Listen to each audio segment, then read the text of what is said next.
Allez, on retourne donc dans l'Apocalypse, pour le coup. Donc la dernière fois, donc vendredi dernier, on avait vu un petit peu le chapitre 6. On va revenir très légèrement dessus. Donc dans les chapitres précédents, il y avait les lettres aux églises, avant, hein, d'accord. Enfin, il y a eu d'abord la vision de Jean. D'abord, il voit le Seigneur Jésus qui lui apparaît. Ensuite, il est mandaté pour écrire 7 lettres à 7 églises qui vont être envoyées après. Et puis après, il est ravi en esprit au ciel. Hein, il monte ici, il est ravi en esprit au ciel. Et à partir de là, le Seigneur lui dit, je vais te montrer ce qui arrivera par la suite. Et la première chose qu'il voit avant qu'il ait même les révélations, c'est le trône de Dieu, la présence de Dieu, la gloire de Dieu et l'adoration, hein, qui est donnée au Créateur, à celui qui est au-dessus de tous, par tous les êtres vivants qui existent. Ça, c'est la première chose qu'il voit en arrivant dans le ciel. Et puis il y a eu ce fameux petit livre, ce fameux rouleau livre là que personne ne pouvait ouvrir avec des sceaux et que personne ne pouvait ouvrir parce que personne n'était digne à part le Seigneur Jésus. Et c'est lui le seul qui en est digne. Et au chapitre 6, du coup, les sceaux sont ouverts. Donc il y a 7 sceaux. Et au chapitre 6, il y en a 6 qui sont ouverts par le Seigneur Jésus et dont la quasi-totalité des sceaux entraînent des événements sur la terre qui sont catastrophiques. D'accord ? Et qui, on l'avait vu, donc correspondent à la période de la tribulation à venir, pour le coup, sous le règne de l'Antéchrist. D'accord ? Donc on avait fait le parallèle un petit peu avec Matthieu 24 et on avait évoqué aussi Daniel 9. Comme le suggérait Narendra, ça peut être intéressant que prochainement on fasse peut-être une petite pause à un moment là, un endroit opportun, et puis qu'on étudie du coup Matthieu 24 pour le coup, et Daniel 9 aussi. Ça peut être intéressant de le voir. De toute façon, ces passages sont liés, ils sont liés. Et donc, voilà. Et donc, à la fin du chapitre 6, le 6e sceau, qui fait écho à ce que Jésus dit aussi dans Matthieu 24, et ça, on l'avait vu. Le 6e sceau, il est dit au verset 16 que les hommes, ce moment-là, donc il y a la lune, voilà, il y a le ciel, on peut le dire à partir du verset 12, on va relire. Je regardais quand il ouvrit le 6e sceau, donc 6, 12, Apocalypse 6, 12. Je regardais quand il ouvrit le 6e sceau, et il y eut un grand tremblement de terre, le soleil devint noir comme un sac de crin, la lune entière devint comme du sang, et les étoiles du ciel tombèrent sur la terre comme les figues vertes d'un figuier secoué par un vent violent. Le ciel se retira comme un livre qu'on roule, et toutes les montagnes et les îles furent remuées de leur place. Les rois de la terre, les grands, les chefs militaires, les riches, les puissants, tous les esclaves et les hommes libres, se cachèrent dans les cavernes et dans les rochers des montagnes. Et ils disaient aux montagnes et aux rochers, « Tombez sur nous et cachez-nous devant la face de celui qui est assis sur le trône et devant la colère de l'agneau, car le grand jour de sa colère est venu, et qui peut subsister ?» Et donc on avait vu effectivement que dans Matthieu 24, le Seigneur parle de ce moment, de ce jour qui arrivera, où il y aura des phénomènes dans le ciel, voilà, astronomiques, assez impressionnants et bouleversants et terrifiants, qu'il y aurait des secousses aussi sur la terre, qu'il y aurait aussi des étoiles du ciel qui tomberont sur la terre. Donc voilà, des choses catastrophiques, et que les hommes se cacheront, se fuiront et se cacheront, et qu'ils diront aux montagnes, tombez sur nous, cachez-nous, etc. etc. C'est rapporté aussi dans l'évangile de Marc, c'est pas que dans Matthieu 24, en Marc il est question de ces choses-là. Et c'est vrai que dans l'ordre de Matthieu 24 et de Marc, on l'avait vu un petit peu la dernière fois aussi, dans l'ordre où c'est donné, après vient le Fils de l'homme sur les nuées. Ça correspond au retour en gloire, en tout cas après ces événements-là, dans les prophéties qui sont données dans les évangiles notamment, pour le coup. Voilà, c'est suivi par le retour de Christ.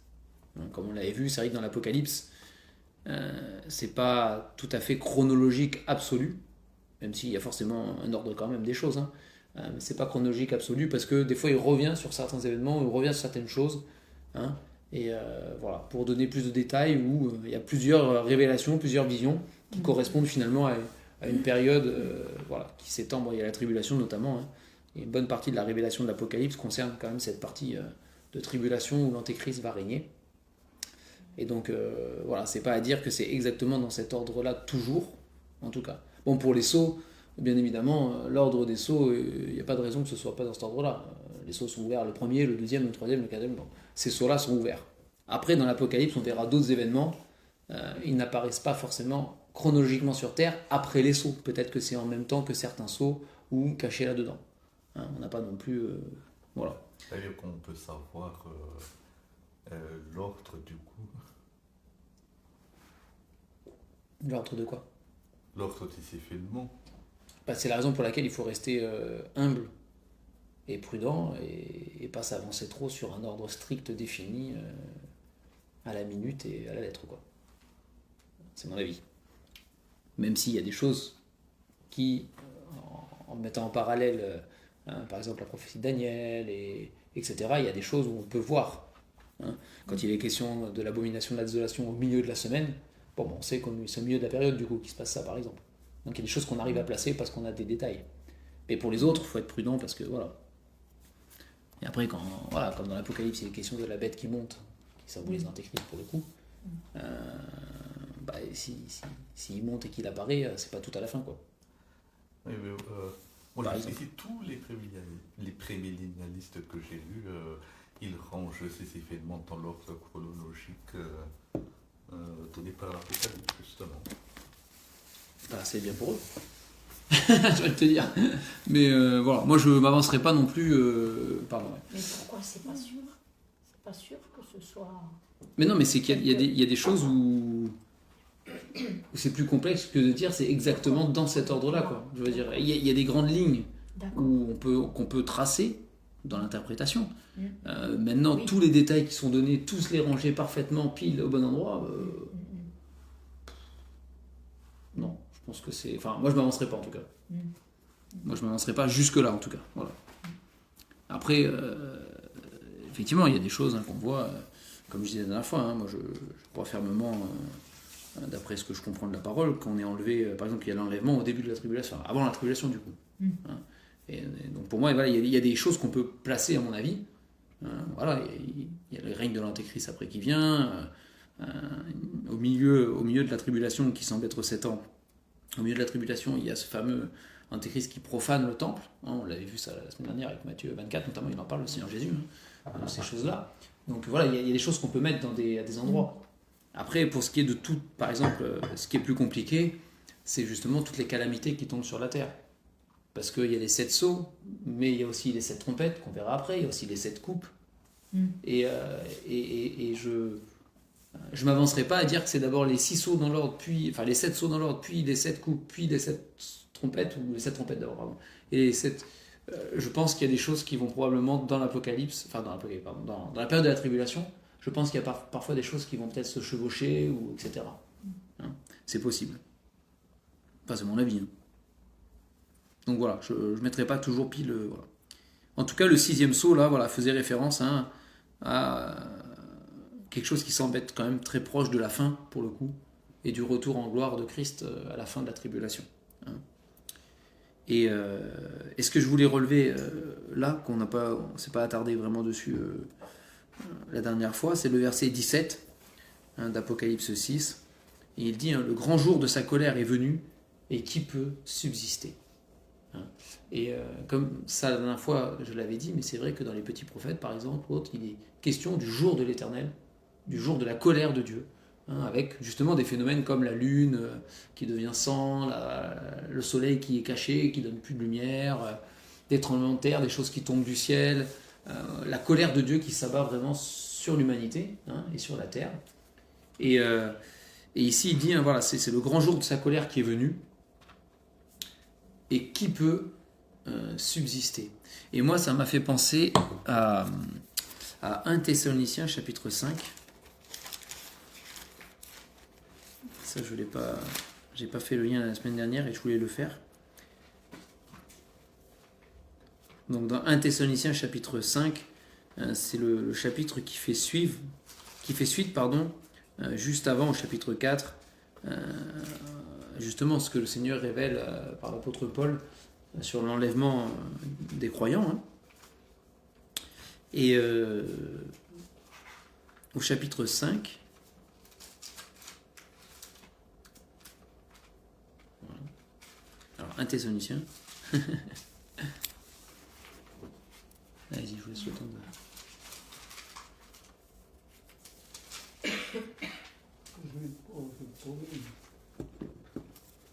T'es où? Attends, bouge plus. Je suis entre Romain et Plus loin. Tite. Avant Tite. c'est juste Avant Tite. Juste après commencer. Ouais. Après Corinthiens encore. Mais t'as les onglets, regarde. Oui, mais bon, je suis pas réveillé. Je suis pas réveillé. Le Galate, ça Après pourrait, mais après bon, Galates. Attends, il est là. Galates, Lâche. Éphésiens, Philippiens, Lâche. Colossiens Attends, et 1 Thessaloniciens. je devrais l'avoir. Voilà, 1. Alors 1 Thessaloniciens, Ouais, chapitre 5. Chapitre 5. Allez, je lis. Voilà, on est bon. C'est Hein. bon. Donc juste avant, il va leur parler de, voilà, de l'enlèvement, hein, si on veut l'appeler comme ça, mais voilà, l'enlèvement des croyants. Et au chapitre 5, il est dit, pour ce qui est des temps et des moments, vous n'avez pas besoin, frères, qu'on vous en écrive, car vous savez bien vous-même que le jour du Seigneur viendra comme un voleur dans la nuit. Quand les hommes diront paix et sûreté, alors une ruine soudaine les surprendra comme les douleurs de l'enfantement surprennent la femme enceinte, et ils n'échapperont point. Mais vous, frères, vous n'êtes pas dans les ténèbres pour que ce jour vous surprenne comme un voleur. Vous êtes tous des enfants de la lumière et des enfants du jour. Nous ne sommes point de la nuit, dignes des ténèbres. Ne dormons donc point comme les autres, mais veillons et soyons sobres. Car ceux qui dorment, dorment la nuit, et ceux qui s'enivrent, s'enivrent la nuit. Mais nous, qui sommes du jour, soyons sobres, ayant revêtu la cuirasse de la foi et de l'amour, et ayant pour casque l'espérance du salut. C'est le verset 9 que je voulais vous partager, 9 et 10. Car Dieu ne nous a pas destinés à la colère, mais à la possession du salut par notre Seigneur Jésus-Christ, qui est mort pour nous, afin que soit que nous veillions, soit que nous dormions, nous vivions ensemble avec lui. Et ici, donc l'apôtre Paul nous dit que nous ne sommes pas destinés à la colère, nous qui avons cru d'avance en Jésus, nous ne sommes pas destinés à la colère, mais à la possession et l'acquisition du salut en Jésus-Christ. Et donc c'est pour faire parallèle avec le verset d'Apocalypse 6, 17, où les hommes crieront, le grand jour de sa colère est venu, et qui peut subsister?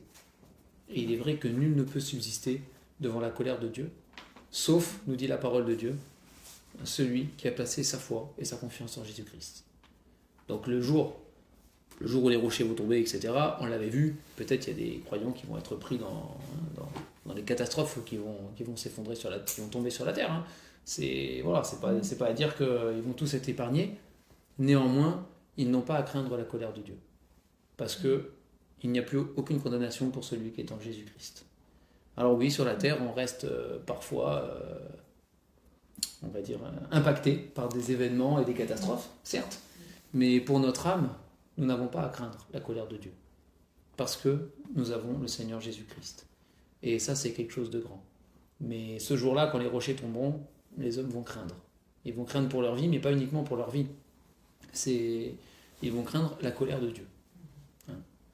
Et... Ok, mais je ne comprends toujours pas en quoi ce verset prouverait que nous devons être enlevés avant la tribulation. Alors, on ne va pas revenir dessus à chaque étude d'Aïnra parce qu'on ne va pas s'en sortir.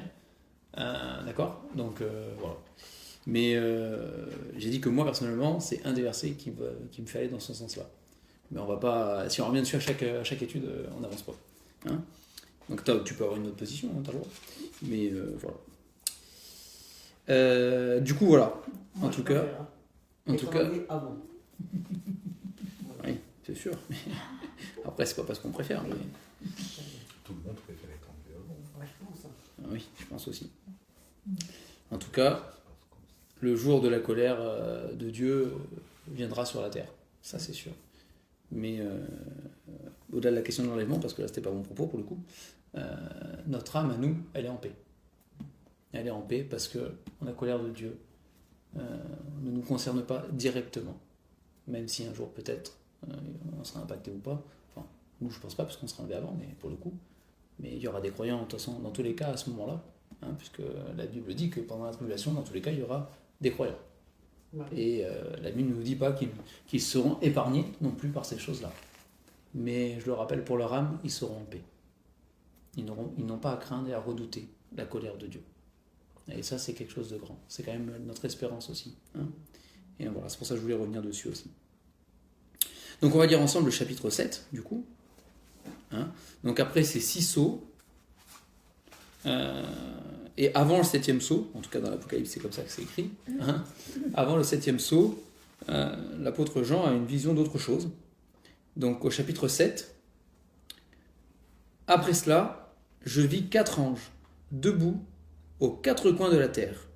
Ils retenaient les 4 vents de la terre, afin qu'il ne souffle point de vent sur la terre, ni sur la mer, ni sur aucun arbre. Et je vis un autre ange, qui montait du côté du soleil levant, et qui tenait le sceau du Dieu vivant.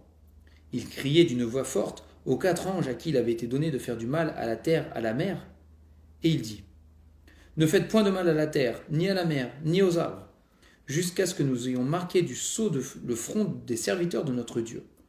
Et j'entendis le nombre de ceux qui avaient été marqués du sceau, 144 000 de toutes les tribus des fils d'Israël. De la tribu de Juda, 12 000 marqués du sceau. De la tribu de Ruben, 12 000. De la tribu de Gad, 12 000. De la tribu d'Aser, 12 000. De la tribu de Nephtali, 12 000. De la tribu de Manassé, 12 000. De la tribu de Siméon, 12 000. De la tribu de Lévi, 12 000. De la tribu d'Issachar, 12 000. De la tribu de Zabulon, 12 000. De la tribu de Joseph, 12 000. De la tribu de Benjamin, 12 000 marqués du sceau. Après cela, je regardai, et voici, il y avait une grande foule que personne ne pouvait compter, de toute nation, de toute tribu, de tout peuple et de toute langue. Ils se tenaient devant le trône et devant l'agneau, revêtus de robes blanches et des palmes dans leurs mains. Et ils criaient d'une voix forte en disant : Le salut est à notre Dieu qui est assis sur le trône et à l'agneau. Et tous les anges se tenaient autour du trône, des vieillards et des 4 êtres vivants, ils se prosternèrent sur leurs faces devant le trône et ils adorèrent Dieu, en disant : Amen. La louange, la gloire, la sagesse, l'action de grâce, l'honneur, la puissance et la force soient à notre Dieu au siècle des siècles. Amen. Et l'un des vieillards prit la parole et me dit : Ceux qui sont revêtus de robes blanches, qui sont-ils ? Et d'où sont-ils venus ? Je lui dis : Mon Seigneur, tu le sais.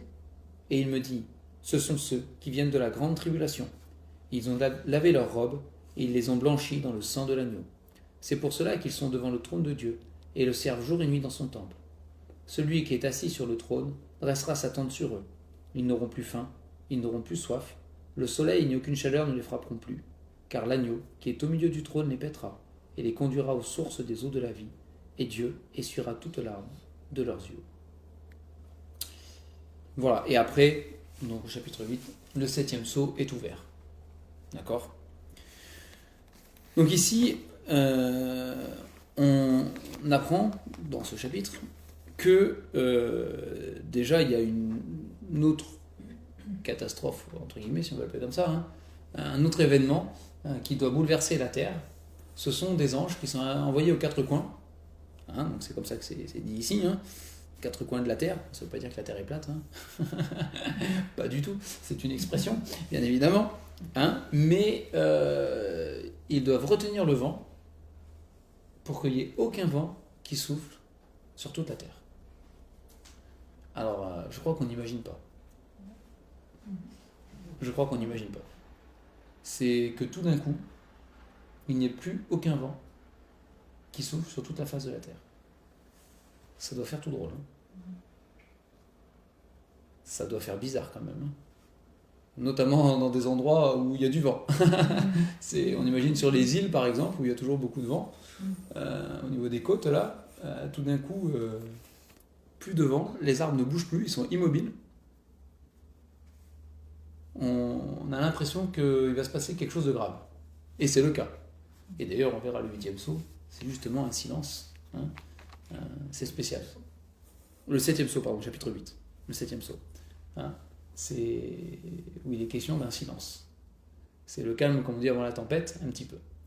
Sauf que ce que Jean voit ici, c'est que ces anges qui sont envoyés aux 4 coins pour retenir les vents, hein, il y a un autre ange qui vient avec un seau dans la main et qui leur dit stop, ne faites pas de mal à toutes ces choses. D'abord, il y a un service que je dois accomplir, moi, avec le sceau de Dieu. Je dois marquer du sceau les serviteurs, alors c'est ce qu'il dit, hein, verset 3, jusqu'à ce que nous ayons marqué du sceau le front des serviteurs de notre Dieu. Et là, on apprend que dans cette période de la tribulation, du coup, il y a 144 000 personnes, juifs, parce qu'on a leur généalogie là, ils sont tous issus de 12 tribus, des 12 tribus d'Israël, donc la question ne se pose pas, hein, ce sont des juifs, et ils vont être marqués du sceau parce qu'ils sont considérés comme serviteurs de Dieu. Alors, ça reste un peu mystérieux. On ne sait pas grand-chose sur ces 144 000 dans la Bible. Si on va un peu plus loin dans l'Apocalypse, ils apparaissent de nouveau donc en Apocalypse 14, par exemple. On a un peu plus de détails, mais pas tant que ça quand même. Hein. Donc au chapitre 14, on retrouve ces 144 000, dès le verset 1, qui se retrouvent donc sur la montagne de Sion, avec Jésus. Hein, donc je regardais, et voici, l'agneau se tenait sur la montagne de Sion, et avec lui 144 000 personnes qui avaient son nom, et le nom de son Père écrit sur leur front. Donc il se passe des choses, et on avance, parce qu'on y reviendra plus tard, mais au verset 3, hein, il est dit « Il chantait un cantique nouveau devant le trône, et devant les 4 êtres vivants et les vieillards, et personne ne pouvait apprendre le cantique, si ce n'est les 144 000 qui avaient été rachetés de la terre. Ce sont ceux, verset 4, qui ne se sont pas souillés avec des femmes, car ils sont vierges. Ils suivent l'agneau partout où il va. Ils ont été rachetés d'entre les hommes, comme les prémices pour Dieu et pour l'agneau. Et dans leur bouche, il ne s'est point trouvé de mensonge, car ils sont irréprochables. » D'accord ? Donc, on ne sait pas beaucoup plus. Hein. Enfin, voilà. On sait que ce sont des juifs, des hommes, pour le coup, hein, des hommes juifs, qui n'étaient pas mariés, a priori, hein, ou en tout cas qui sont restés vierges, c'est ce qui est marqué, donc probablement célibataires pour le coup.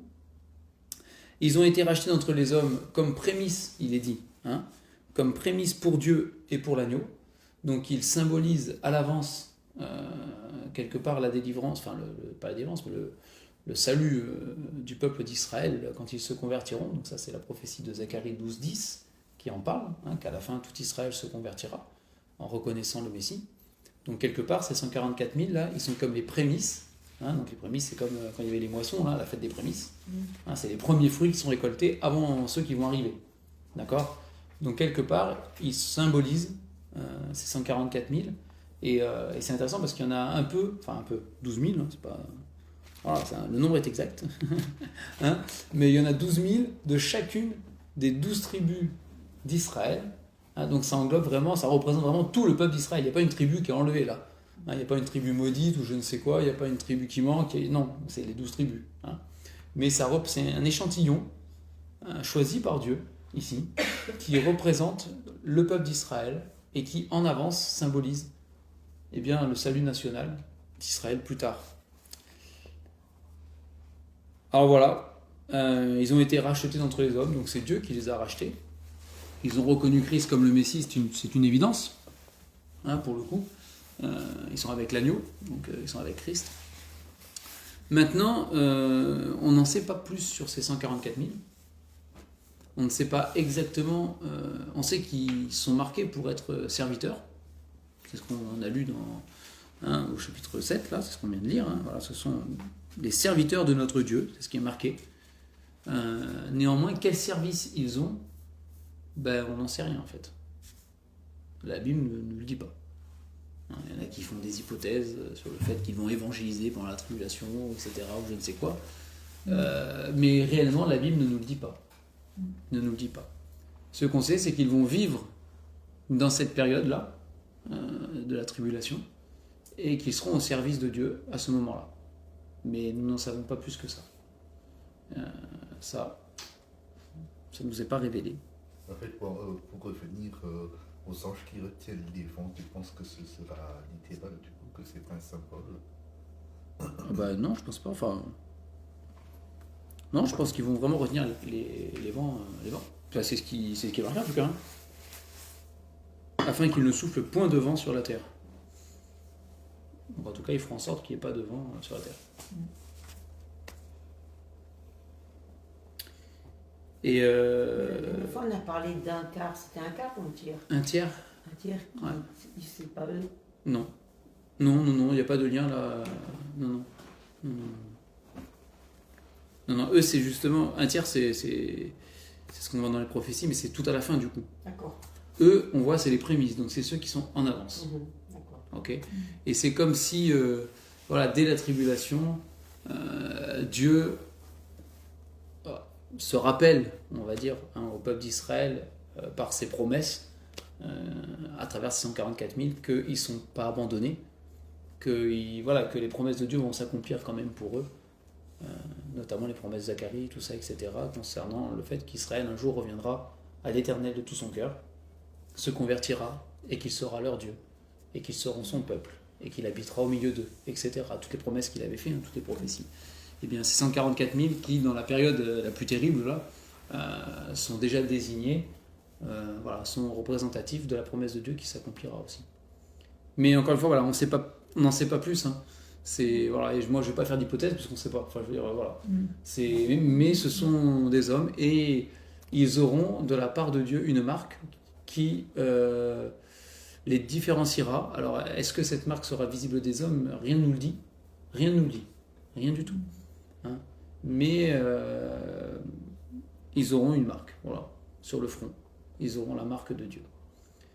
Il faut penser que dans cette période de tribulation, on le verra après, certains sur le front auront la marque de la bête. Moi, c'est ça qui me faisait peur.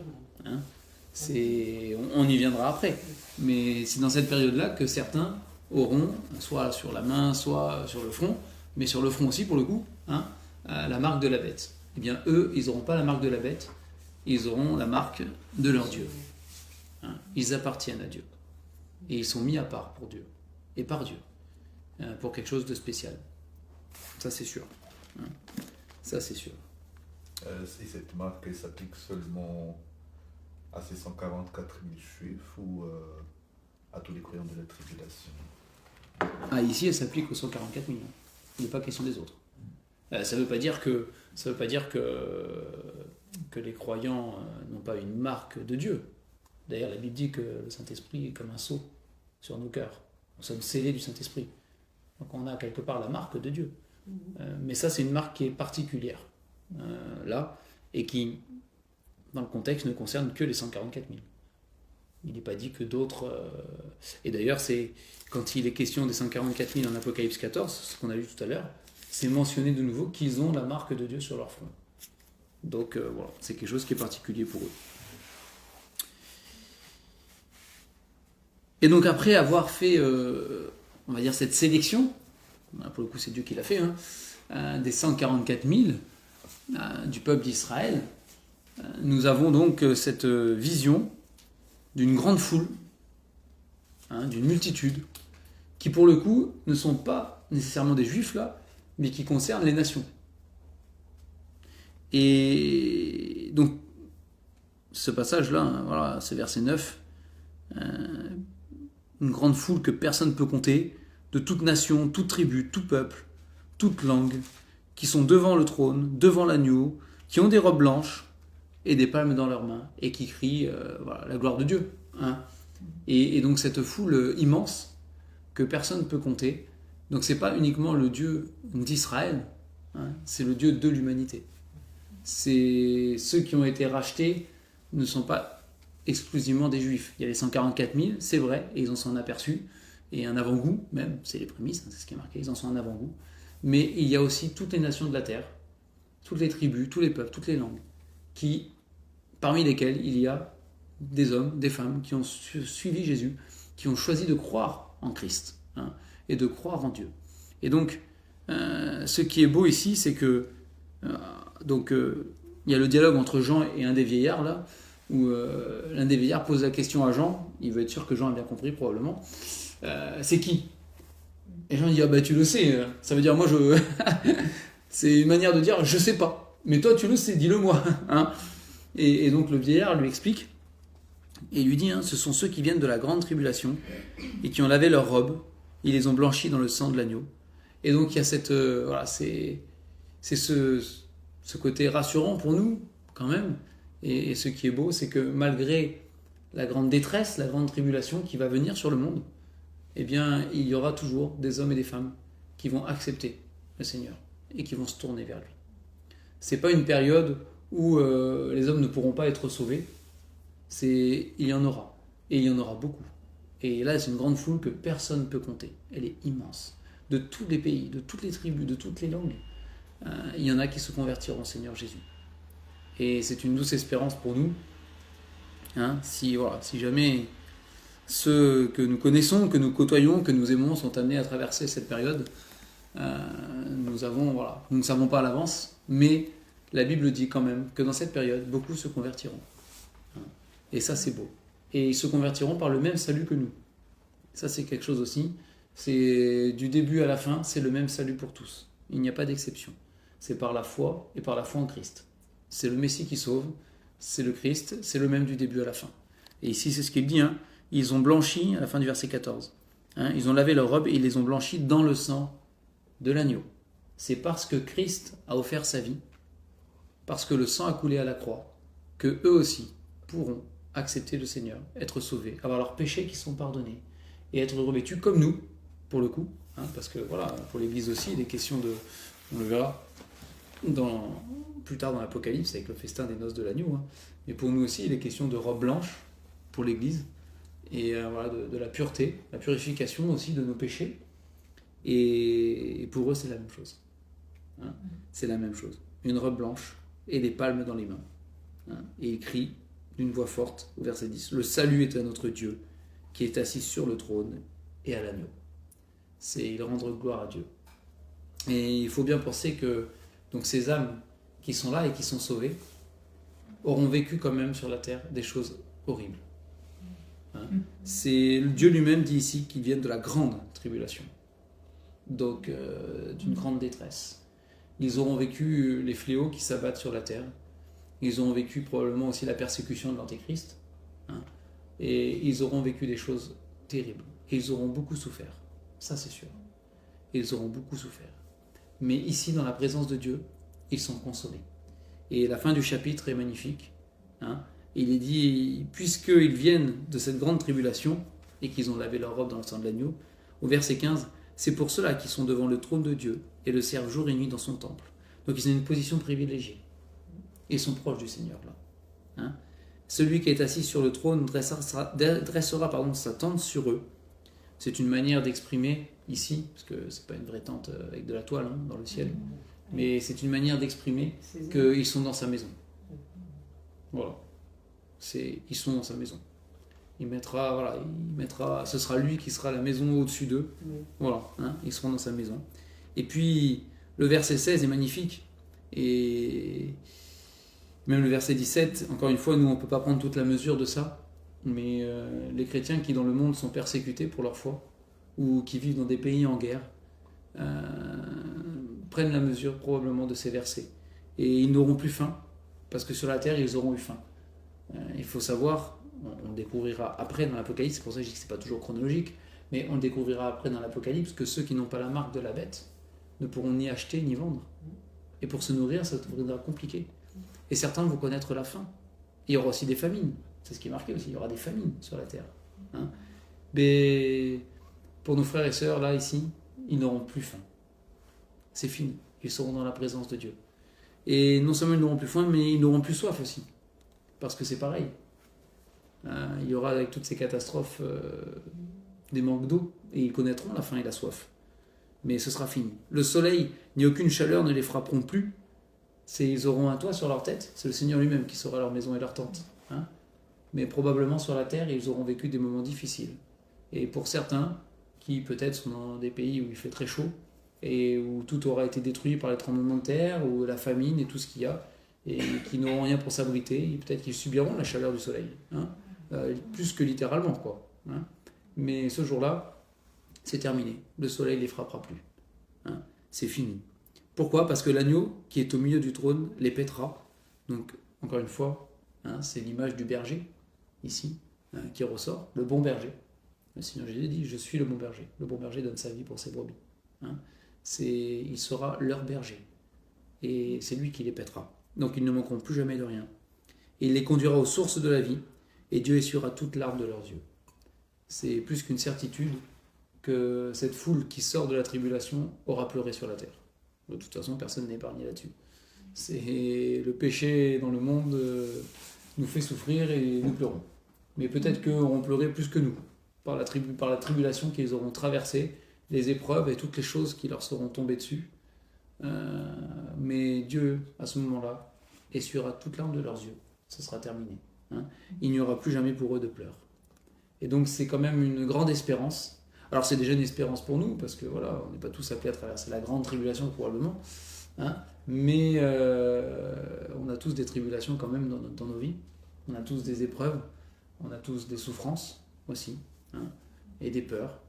Et la consolation que le Seigneur apporte à cette foule-là, nous aurons aussi la consolation de Dieu dans sa présence. Il n'y a pas d'âme qui ait souffert sur la terre et qui, une fois auprès de son Seigneur, ne sera pas consolé par le Seigneur. C'est une évidence. Hein. Et donc c'est aussi des versets qui, au-delà de ceux qui vivront cette période-là, hein, c'est des versets qui sont encourageants pour tous les enfants de Dieu. À se souvenir que nous avons dans le ciel une consolation aussi, et nous aurons aussi, de la part de Dieu, dans sa présence, une consolation que le monde ne connaît pas. Et que si aujourd'hui nous avons faim, soif, si nous souffrons, si nous pleurons, un jour dans la présence du Seigneur, toutes ces choses disparaîtront pour toujours. Elles s'évaporeront. Et elles n'existeront plus. Et dans l'éternité, il n'y aura plus ces choses. Nous n'aurons plus la faim, la soif, la chaleur du soleil, l'aridité, c'est les famines, les pleurs et les souffrances, les maladies aussi, etc. Hein. Toutes ces choses-là disparaîtront. Et c'est quelque chose de grand. C'est quelque chose de grand. Hein. Et Jean, lui, le voit déjà dans sa vision. Jean, lui, il est enfermé à Patmos. Hein. C'est exilé à Patmos pour sa foi. La souffrance, il connaît probablement aussi. Hein, ça, c'est sûr. Et probablement, même s'il écrit pour une période à venir, j'imagine bien que pour lui, ça a été un réconfort sur cette île de Patmos que de voir ces choses-là et de se dire un jour, nous serons là aussi, de toute manière. Même si on ne fait pas partie de ceux de la tribulation, nous serons là, nous serons avec le Seigneur. Et nous pourrons l'adorer, nous pourrons le servir, nous serons avec lui jour et nuit, et l'agneau sera là au milieu de nous, il nous pètera, et ces choses seront terminées. Donc, c'est vrai que dans l'Apocalypse, il y a donc ces catastrophes, hein, ces calamités qui tombent sur la terre, des choses qui peuvent faire peur, hein, c'est sûr. Pour ceux qui seront là à ce moment-là, c'est une certitude. Mais il n'y a pas que ça. Il y a parfois des passages comme celui-ci qui nous montrent autre chose. Et il y a ce qui se passe sur la terre, ce qui se passera sur la terre, mais il y a aussi ce qui va se passer dans le ciel. Et pour ceux qui sont dans le ciel, ils ne vivent pas dans la même dimension que ceux qui sont sur terre. C'est autre chose. Hein. Et donc c'est un encouragement aussi dans l'Apocalypse à faire confiance à Dieu et à placer notre espérance dans ce Dieu qui un jour consolera toutes choses. Il consolera nos cœurs, au-delà de ce qu'on peut même penser ou imaginer. Hein. C'est même probablement plus que juste les mots qui sont écrits ici. C'est plus que ça. Mais en tout cas, il y a cette foule entière, cette foule immense qui est là et qui vient de partout, de toutes les couleurs, hein, de toutes les origines. Ils sont tous là. Et ils sont tous là pour une raison. Peu importe ce qu'ils ont vécu, chacun dans cette période, ils ont tous cru en Jésus. Hein, ils ont tous cru en l'agneau. Qui s'était sacrifié pour eux. Ils ont demandé pardon pour leurs péchés. Ils ont été lavés. Et ils se retrouvent tous ensemble là dans le ciel, côte à côte, avec finalement les tribus, les langues et les nations qui vont disparaître. Hein. Il n'y aura plus toutes ces choses-là hein, devant le trône de Dieu. Mais ils sont tous là. Et d'un même cœur, ils chantent. Ils louent et ils adorent Dieu. Et ça, c'est de toute manière ce qui nous attend aussi. Même si cette foule-là, c'est pas pour nous. Mais de toute manière, un jour ou l'autre, on sera tous réunis devant le Seigneur. Et voilà, à louer le Seigneur tous ensemble, d'un même cœur. Mais c'est le Seigneur Jésus qui est le lien de tous. Hein. C'est pas autre chose. C'est Christ. C'est l'agneau qui est sur le trône au milieu, qui a donné sa vie. C'est lui qui unit tous les êtres vivants qui ont foi en lui. Et qui en fait une seule famille, un seul peuple. Hein. C'est ce qu'on voit aussi.